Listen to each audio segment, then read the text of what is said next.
Hey everybody, it's Emily at ARG Schooling, and we're back for another round of a series I'm calling Things I Love in Books, and this is part 2.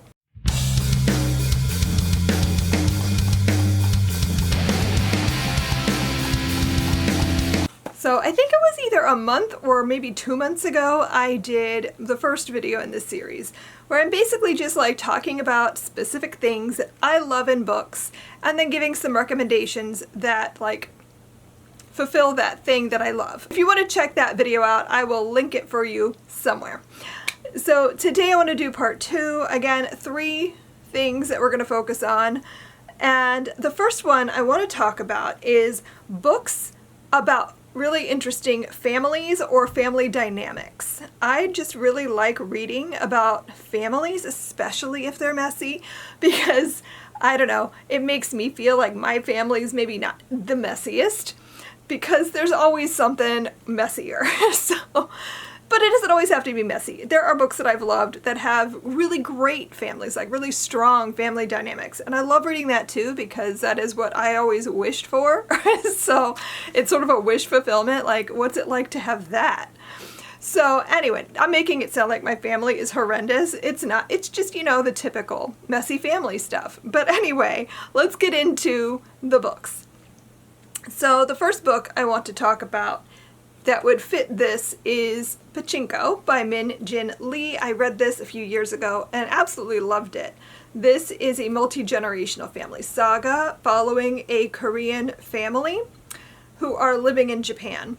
And I just found this book so interesting, just watching each generation and like how the traditional family values, the traditional things that they hold dear sort of change as the story progresses. And I just really enjoy too reading stories that are set over such a vast period, but we're going to get to that in another video. but that is another thing in this book that I really like. But the family is what I really enjoyed in this, is just seeing how a parent leaves things to their child and like the expectations of that. And I just thought this book was really well done. Another similar kind of story is The Best We Could Do by T. Boy. What I loved about this, one, it's a graphic novel, so it's a really quick read, even though it's such a rich story. This is a story about a family who was able to escape Vietnam during the war and come to the United States. And the story is following a daughter sort of reflecting on how they managed to do such a thing, how they were able to get out, what it was like growing up in America with immigrant parents. And the title, The Best We Could Do, really sums up like what it's like to be an immigrant parent and like how to give your children the best that you can when things are really hard and things are really challenging and you're just doing the best you can do. But I just loved this book so much. I loved seeing like the family dynamics and how all of that plays out in this family and how they were able to get to America and like adjust to that new culture. Then I want to talk about the family that I always wished I could have had. Little Women by Louisa May Alcott. I read this book the first time when I was like 11 or 12. And then I would read it like every single year for many, many years. I haven't read it in a little while now, but I'm probably due for a reread. This is one of my all-time favorite books. I love the March family. I wanted so badly to be a March sister. I really relate to Laurie and that he just wanted so badly to be a part of this family and wanted to know what it was like to be a March. So much so that he fell in love with 2 of the sisters and finally convinced one to marry him. I love Marmee and how she believes in all of her daughters so much, and that they kind of buck the traditions of the day, and she's like, no, you want to be a writer? I encourage you to do that.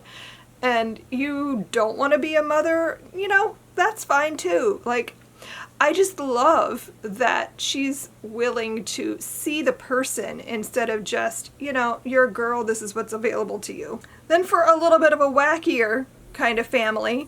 I really love We Have Always Lived in the Castle by Shirley Jackson. This is my favorite Shirley Jackson that I've read. I know a lot of people would say The Haunting of Hill House is their favorite. This is mine.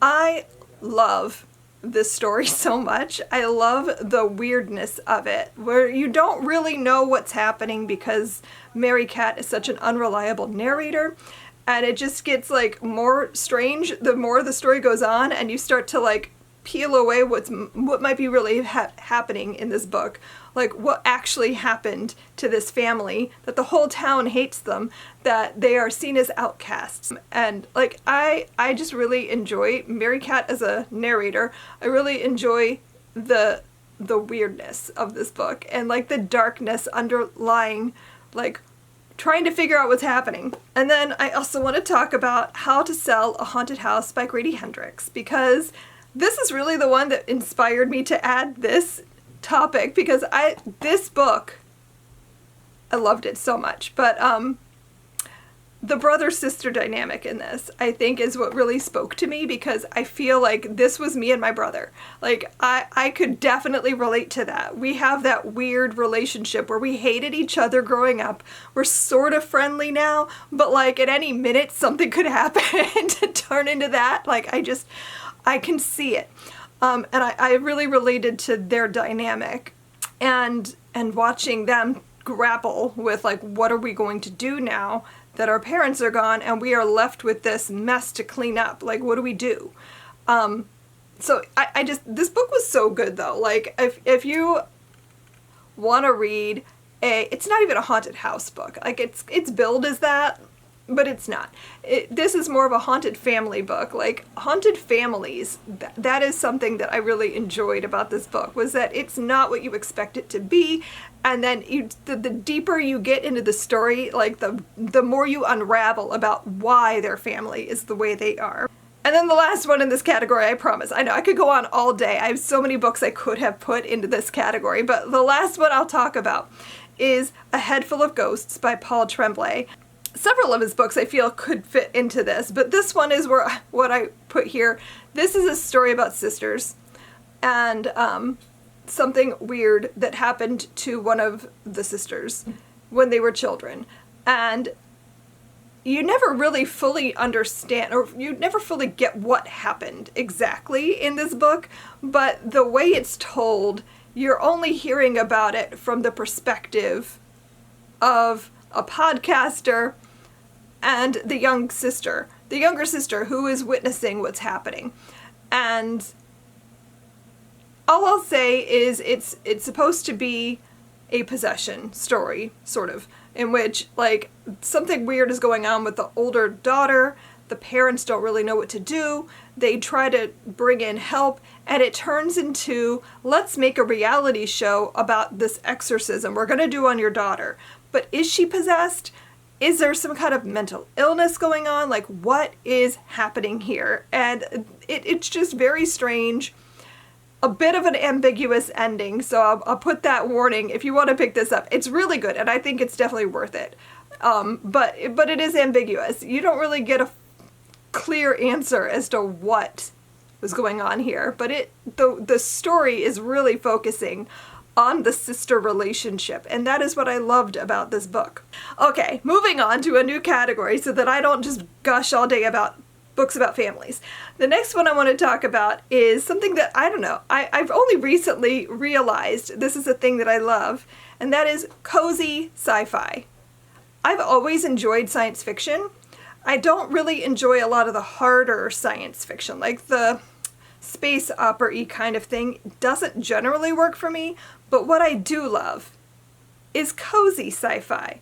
This would be like science fiction that is feel good. It makes you see the good of humanity. It makes you see the potential. Like Star Trek would be like a good example of this. Like, we could do so much if we could just find a way to like be positive about the world and things like that. So this is cozy sci-fi.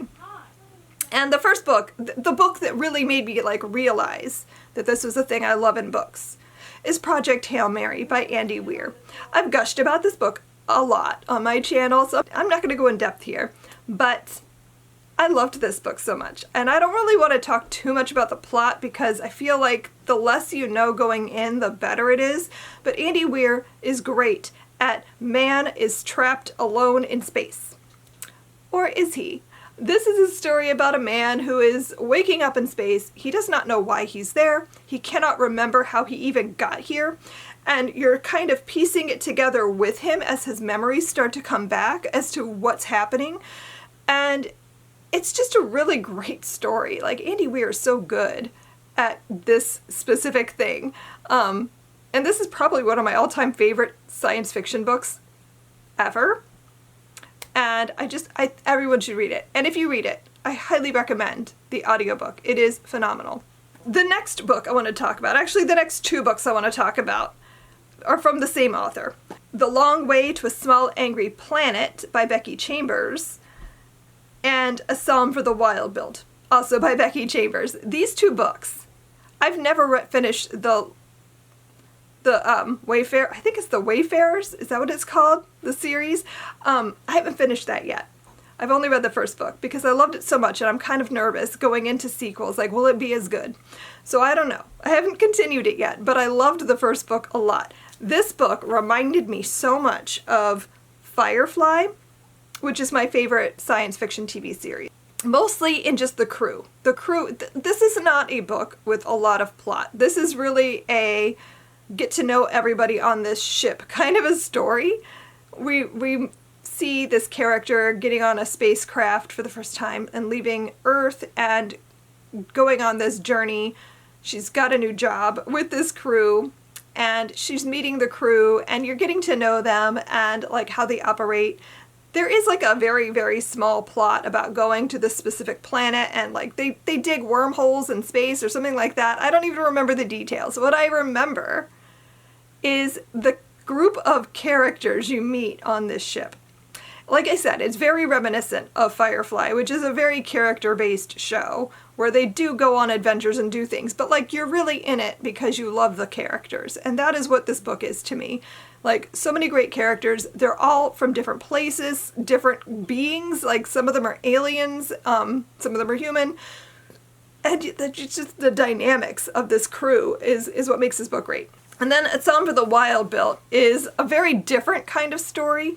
It is set all on Earth, and you're following a tea monk as they're just sort of wandering around, selling their tea, and they meet a robot. And it's been a while since I read this, so I'm a little bit fuzzy on the details. But what I loved about this was the way they talked about humanity, the way this robot was just really interested in learning from the tea monk. Like, what does it mean to be a human? Tell me more. Like, that kind of stuff. It was just very cozy and very, like, relaxing to read. The next book I want to talk about is the Binty Trilogy by Nnedi Okorafor.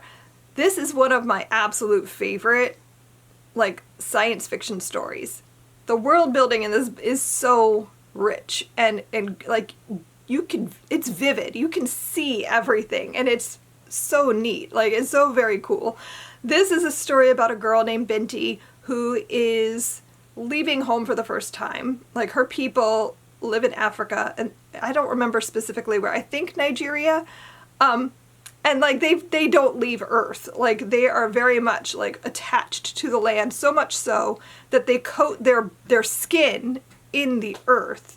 Like, she's constantly reapplying the earth to her skin, and which I found fascinating.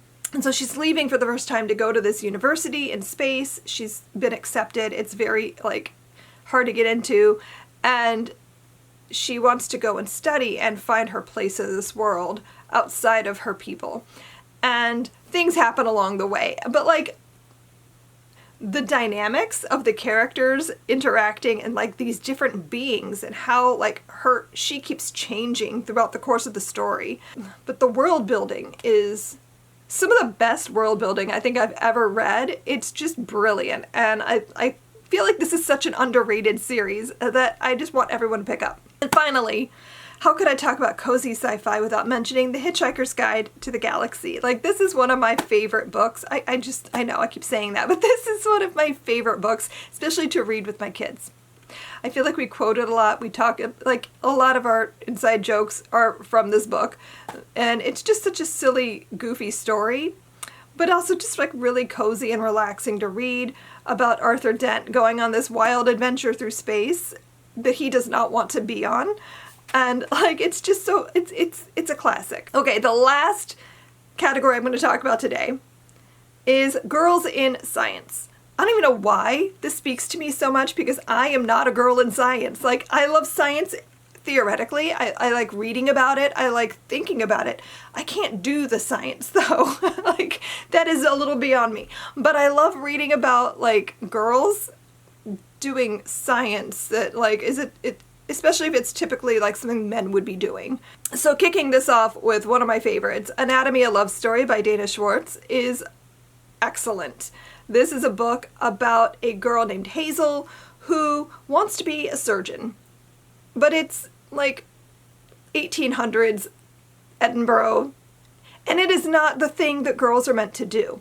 But she has been studying this like her whole life. She's fascinated. She really wants to do it. So she disguises herself as a boy and goes to university and tries to blend in there. And like, this book has everything that I love. It's gothic. It's got great like girl in science representation. It's got grave robbing and like digging up corpses and dissecting them, and like it's great. This is a really fun book. Another girl in science book that I've already talked about is the Binty Trilogy. Like, she is a mathematician, I think. She studies math. And so like, you get to see what she's doing at university, and I forget what the word is, but she has this thing that she's always tooling around with, that she's trying to understand better.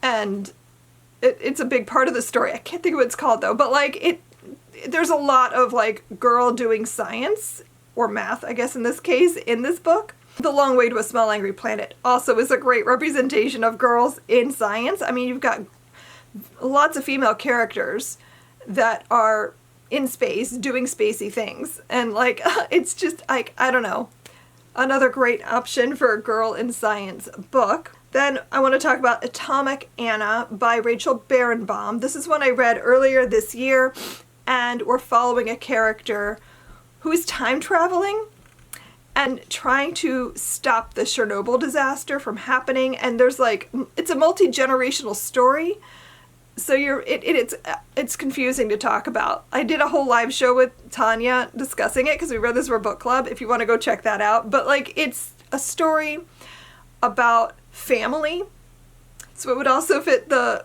fascinating families, because this is really a story about mothers and daughters, but it's also about girls in science and trying to solve big problems that nobody's been able to solve. Like, I just think this was a really great story for that purpose. Like, I really enjoyed seeing the female characters in this book really tackling the science and the big problems that they were dealing with, and like how they related to each other as well. Next, I want to talk about The Woman with the Cure by Lynn Cullen. This is a historical fiction book about a woman who was really the one to come up with the polio vaccine. And like, she's sort of a hidden figure in history, because obviously we don't really know that much about her. We know more about the doctor who took the credit for it, but she was really the one working behind the scenes to like really figure it out. And you're following her as she's like training and going from hospitals to hospital, trying to like meet as many people as she can, work with different doctors, and get this problem solved. And it was just really good to read a story like that about a real woman doing amazing things in science that most of us have never heard of. So I definitely highly recommend it. It's not my favorite book I've ever read, but it's one that has really stuck with me. And the last book I want to talk about for girls in science is Nation by Terry Pratchett. I feel like this is another one of his books that doesn't get enough like readers. I don't know. It's one of my favorite Terry Pratchett books though. Nation is a story about questioning big ideas, like questioning the things that we're told over and over, and asking like, is this really what's happening here? and you're following a couple different characters, but for this purpose, I want to focus on the girl in the story who is like a British girl raised by wealthy parents, and she loves science. She's been raised to really read up and learn about all this scientific news of the day. This is set in like the 1800s, and she's shipwrecked on this island with a few other characters, and she's really the one who is like looking at things going, no, that's really cool, but I think it's happening because of this. And she's using all the science she knows to kind of figure out how to survive, how to understand what's happening here, because there's a lot of like weird religious stuff going on the island that she's trying to understand why they do things the way that they do. And so it's just a really cool story about questioning things and like understanding that there's more than one way to look at something. Those are all the books I'm going to talk about today. I think that I talked a lot about a lot of different things, but those are 3 of the things that I love in books. Let me know down below if you have any recommendations for me from those different categories that we talked about today. I would love to know what else I should be picking up. Thanks so much for watching, and I will see you guys in my next video. Happy reading. Bye!